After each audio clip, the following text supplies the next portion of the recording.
तीसरा कलमा जो मोहब्बत का कलमा है, हम तिलावत करेंगे।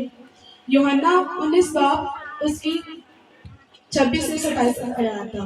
यीशु ने अपनी माँ और उस शागिर्द को जिससे वो मोहब्बत रखता था पास खड़े देखकर माँ से कहा, ऐ औरत, देख तेरा बेटा ये है।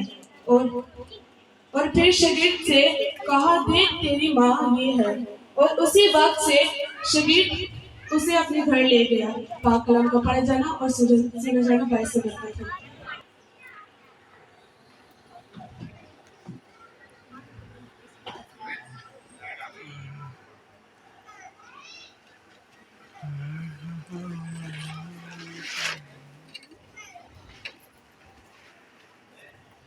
मेरी तरफ से आप सबको सलाम। इस्लाम। जैसा कि हम सलीबी कलमात सीख रहे हैं, पहले कलमे में हमने सीखा कि खुदा जो लोग उसको लान तान कर रहे थे और खुदा ने बाप से इल्तिजा की कि ए बाप इन्हें माफ़ कर, क्योंकि ये नहीं जानते कि क्या करते हैं।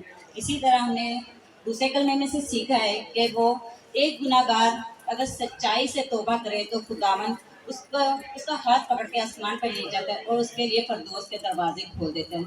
इसी तरह हमने तलावत सुनी कि यूहन्ना की इंजील उसका 19 बाब 26 से 27 है। यीशु ने अपनी माँ और उस शागिर्द को जिससे मोहब्बत रखता था पास खड़े देखकर कहा कि ए औरत, देख तेरा बेटा है। और फिर शागिर्द से कहा, देख तेरी माँ ये है। और उसी वक्त वो शागिर्द उसे अपने घर ले गया। मेरे अजीज़ों, ये वो यूहन्ना है, वो शागिर्द है जिसे वो अजीज रखता था। ऐसा नहीं कि यीशु मसीह किसी को हर शागिर्द को अजीज नहीं रखता था, बल्कि वो हर एक से मोहब्बत करता था और प्यार करता था। वो हर शागिर्द को इक्वल रखता था। ये वो यूहन्ना है जो दुख की घड़ी में भी मेरे खुदा में यीशु मसीह के साथ साथ था। वो जब गतसमनी बाग में पकड़वाए गए तो जब उस पर अदालतें हुई तो उस पर अदालतों में घसीटा गया, तो तब भी ये यूहन्ना यीशु के साथ साथ था और वो तमाम मुश्किल वक्त में उस मुश्किल घड़ी में उसके साथ था। दूसरे शागिर्द भी दावेदार थे, दावा तो करते थे कि खुदावन हम तुझसे मोहब्बत करते हैं, तो वो उसी वक्त मतलब जब मुश्किल की घड़ी आती है जो दावा करते हैं तो उस वक्त वो उसे छोड़कर चले गए थे और यीशु वहाँ अकेला था। और फिर भी यूहन्ना जो था उसे मोहब्बत रखता था, यीशु भी उसे अजीज रखता था। वो जब गतसमनी बाग में वो जब सलीब उठाकर भी आ रहे थे तो वो यूहन्ना यीशु के साथ साथ था। उसने उसकी सलीब भी उठाई और ये देखें उसकी मोहब्बत कि जब वो सलीब पर जड़े हुए थे तो यूहन्ना उस वक्त भी यीशु के साथ सलीब पर था, उसकी सलीब के नीचे था और उसकी माँ भी उसके साथ थी। यीशु ने अपनी माँ से कहा, देख औरत, ये तेरा बेटा है। औरत कहना कोई बदतमीजी का अल्फाज नहीं, उस दौरान ए औरत कहना बहुत अदब का अल्फाज समझा जाता था। और यीशु ने जब अपनी माँ को कहा, ए औरत, देख तेरा बेटा, शायद आज के दौर में हम लोग इस अल्फाज को बहुत गलत समझते हैं कि ए औरत किसी को कहना बदतमीजी का अल्फाज है। उस वक्त अगर हम इंग्लिश में देखें तो मैडम या मैम कहा जाता है। उस दौर में भी ए औरत कहना तो बुरी बात नहीं थी। उस दौर में भी जो उल्मा थे वहाँ पर मौजूद थे, यीशु मसीह की सलीब के नीचे थे, उन्होंने उस वक्त एतराज़ नहीं किया। पर आज के दौर में लोग एतराज़ करते हैं कि ए औरत कहना बुरी बात है। मेरे अजीज़ों, उस माँ के दिल पर क्या बीती होगी कि जिसका बेटा सलीब पर चढ़ा हुआ है और डाकुओं के दरमियान है। उस माँ के दिल पर क्या बीती होगी। वो माँ जो तड़प रही है अपने बेटे को गले लगाने के लिए, पर वो जख्मी हालत में है। और यीशु मसीह सलीब पर भी अपनी माँ की जिम्मेदारियों को नहीं भूला, उसने आज भी अपनी माँ की फिक्र कर रहा है। आज जबकि हम लोग फिक्रों में जब होते हैं या परेशानी में होते हैं तो हम खुदा को भूल जाते हैं और खुदा की मुखालफत पर आ जाते हैं। पर वो अल्लाह ज़ात, वो यीशु मसीह, वो कामिल इंसान भी थे। वो इस जिम्मेदारी को जानते थे कि मेरी माँ अकेली रह जाएगी, मेरे जाने के बाद मेरी माँ को कौन संभालेगा। उसने उस अजीज को जो उसका ये शागिर्द था, उसने उसको कहा, देख ये आके तेरी माँ है। देखें, आज के दौर में हम अगर किसी को जिम्मेदारी देते हैं तो वो कहता है, वो भटक जाते कि नहीं ये जिम्मेदारी मैं लूँगा। भाई किसी की माँ की मैं जिम्मेदारी क्यों लूँ। पर उस शागिर्द ने उस जिम्मेदारी को कबूल किया। वो उसकी माँ को उसी घड़ी अपने घर ले गया। वो उसने ये नहीं कहा کہ میں اپنی گھر پر جا کے مشورہ کروں یا اپنے خاندان سے پوچھوں کہ میں یسوع کی ماں کو گھر رکھوں گا. اس کے لیے تو ایک عظیم بات تھی, اس کے لیے فخر کا باعث تھی کہ میں یسوع کی ماں کو اپنے گھر لے کے جاتا ہوں. دیکھیں وہ دکھ کی گھڑی میں بھی اور مصیبت میں عزت ناک موت میں بھی کھڑا ہوا ہے, تو پھر بھی وہ اپنی ماں کی فکر کر رہا ہے. آج کل کے بچے کیا کرتے ہیں, اپنی ماں کو بھول جاتے ہیں, ماں باپ کی عزت نہیں کرتے. اور میرے مسیحا نے صلیب پر بھی اپنی ماں کو عزیز رکھا. اس نے اپنی ماں کو کہا کہ دیکھ رہی عورت, دیکھ یہ تیرا بیٹا ہے. اس نے بھی اپنی ماں کو, اس کی ماں نے بھی یہی سمجھا, مناسب سمجھا. اس نے کہا کہ یہ الہی مشن پر ہے, یہ باپ کے کام کر رہا ہے. اس نے بھی نہیں کہا, اس نے خدا کے اس کام کو جانا کہ میرے یسوع نے اپنی ماں کو کہا کہ یہ دیکھتے یہ تیرا بیٹا ہے. مریم نے بھی کہا, قبول کیا کہ یسوع جو ہے مجھے کوئی الہی مشن پر ہے اور مجھے ایک نصیحت کر. اس نے بھی نہیں کہا کہ نہیں. بائبل ہمیں بتاتی ہے کہ یسوع مسیح کے اور بھی بہن بھائی تھے, پر اس وقت انہوں نے بھی مسیح پر ایمان نہیں رکھا, وہ بھی اس کو چھوڑ کے چلے گئے جس طرح شاگرد چھوڑ کر چلے گئے تھے. اسی طرح پھر یسوع نے اپنی ذمہ داری اس شاگرد کو دی.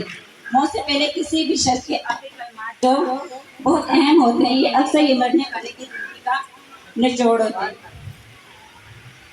مرنے والے کی زندگی کا نچوڑ ہوتے ہیں. یسوع مسیح کے صلیبی کلمات بھی بہت اہمیت کے حامل ہیں. اگر یہ مختصر ہے لیکن ہر کلمہ ہمارے لیے ایک اہم پیغام دیتا ہے. اس کلمہ میں یسوع نے اپنی ماں سے کہا, اے عورت دیکھ تیرا بیٹے. آج کے دور میں کچھ لوگ اس الفاظ اے عورت کو بہت غلط سمجھتے ہیں. اتنے دکھ کی گھڑی میں دکھ میں ہونے کے باوجود یسوع کو صلیب پر اپنی ماں کی فکر تھی. وہ کیوں نہ فکر کرتے جبکہ انہوں نے خود یہ حکم دیا تھا کہ تو اپنے باپ اور ماں کی عزت کرنا. میرے عزیزوں, ہم اس میں دیکھتے ہیں, اس کلمات میں دیکھتے ہیں کہ ہمیں 6 سبق ملتے ہیں جو یسوع مسیح نے صلیب پر ثابت کیا. یہ کلمہ والدین کی عزت کرنے میں ایک نمونہ ہے. خروج 20 باب اس کی 12 آیت میں لکھا ہے, تو اپنے باپ اور ماں کی عزت کریں. ذرا سوچیں, موسیٰ کو شریعت دینے والا اور انسانوں کو حکم دینے والا خود اس حکم کو کیسے توڑ سکتا تھا. یسوع نے کہا کہ یہ نہ سمجھے کہ میں توریت کے نبیوں کی کتابوں کو منسوخ کرنے بلکہ پورا کرنے آیا. وہ ہر مشن کو, ہر کام کو پورا کرنے آیا تھا. یسوع نے کہا بلکہ پورا کرنے آیا. اس لیے ہمارے لیے ایک بہت بڑا نمونہ ہے اور سبق بھی. اتنے دکھ اور تکلیف میں ہونے کے باوجود بھی یسوع مسیح نے اپنی ماں کی فکر کی اور صلیب پر اپنی ماں کو نہیں بھولے.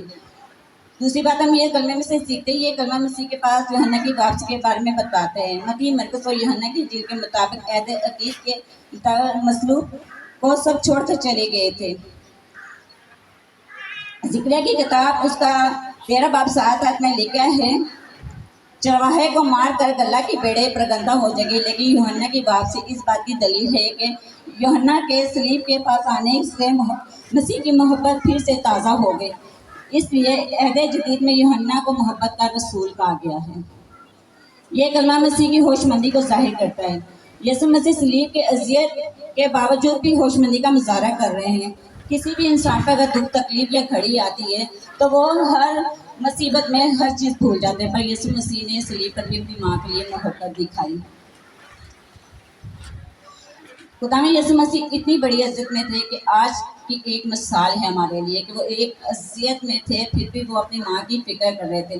اس ماں کو دل پر بھی کیا بیتی ہوگی کہ میرا بیٹا شاید اسی کام کے لیے آیا ہے, اس نے باپ کے کام کرنے ضرورت ہے. یسوع مسیح یہ چوتھی بار ہم یہ سیکھیں گے, یہ کلمہ اس بات کو ظاہر کرتا ہے کہ ہمیں روحانی ہونے کے ساتھ ساتھ جسمانی فکروں کی بھی ضرورت ہے. ہم لوگ اتنے روحانی بن جاتے ہیں کہ اپنے گھر کی ذمہ داریوں کو بھول جاتے ہیں اور اپنے فکروں میں پڑے ہو جاتے ہیں اور کلیسیا کو سنبھالتے ہیں. پر میرے عزیزوں, کلیسیا کو بھی سنبھالنا یا گھر کی ذمہ داریاں کرنا بھی بہت ضروری ہے. پالوس رسول کہتا ہے کہ جب کوئی اپنے گھر کا بخوبی بندوبست نہیں کرتا اور کلیسیا کی خبر گیری نہیں کرے گا, اگر وہ کوئی اپنے گھرانے کی خبر گیری نہ کرے تو ایمان کا منکر ہے, بے ایمان سے بدتر ہے. یہ کلمہ اس بات کا ثبوت ہے کہ یسوع مسیح کو روحانی ہونے کے ساتھ ساتھ جسمانی ماں کی بھی فکر تھی, اور یہی وجہ ہے کہ وہ صلیب پر بھی اپنی جسمانی ذمہ داریوں کو نہیں بھولے. یہ کلمہ ہمیں عالمگیر ضرورت کے بارے میں بتاتا ہے. اس کلمہ میں عالمگیر ضرورت کا مثال دے کر سجایا گیا ہے. عالمگیر ضرورت کیا ہے؟ ہر انسان محبت کی ضرورت کو ज़रूरत होती, हर इंसान को मोहब्बत की ज़रूरत होती है। जैसा इस वक्त यूहन्ना और मुकद्दस मरियम को यीशु ने अपनी माँ को जिस्मानी फिक्रों के साथ साथ रूहानी फिक्र की भी थी ज़रूरत थी। हालांकि मुकद्दस मरियम पहले जहाँ रहती थी वहाँ रह भी सकती थी और हमें रह भी सकती थी। बाइबल मुकद्दस में हर बात मिलती है कि यीशु मसीह मोहब्बत का पैकर है, वो मोहब्बत से भरा हुआ है, वो हर एक की फिक्र करता है।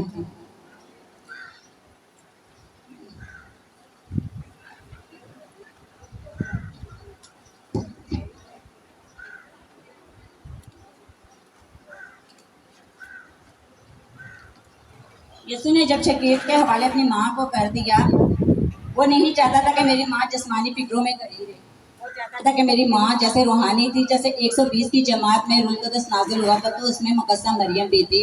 वो पाक औरत थी, क्योंकि वो नहीं चाहता था कि जिस मेरे मरने के बाद मेरी माँ तकलीफ़ों में रहे। वो इस जिम्मेदारी को पूरा किया। मेरे अज़ीज़ों, हमें भी अपने खुदा के साथ मोहब्बत करनी चाहिए, क्योंकि हमारा एक ही खुदा है, लेकिन हम इसे भी भूल जाते हैं। लेकिन इस पाकज़ात के इतने फर्जन है भी, वो फिर भी हमें नहीं भूलता। इसलिए चाहिए कि हम सच्चे दिल से खुदा यीशु मसीह को मोहब्बत करें और इसके हुक्मों पर अमल करें, क्योंकि यीशु मसीह ने हमें एक नया हुक्म दिया है। यूहन्ना की अंजील उसके 13 बाब में लिखा है कि मैं तुम्हें एक नया हुक्म देता हूँ, एक दूसरे से मोहब्बत रखो, मैंने तुमसे मोहब्बत रखी। बस एक दूसरे से मोहब्बत रखें जैसे मैंने तुमसे मोहब्बत रखी। जब हम एक दूसरे से मोहब्बत रखेंगे तभी खुदा हमारी दुआओं का जवाब देगा, और हम एक दूसरे से मोहब्बत रखेंगे तो इसी से जानेंगे कि हम खुदा की बेटियां और बेटे हैं। आया अज़ीज़ों, इस कलमे के वसीला खुदा आपको और मुझे बरकत दे। आमीन।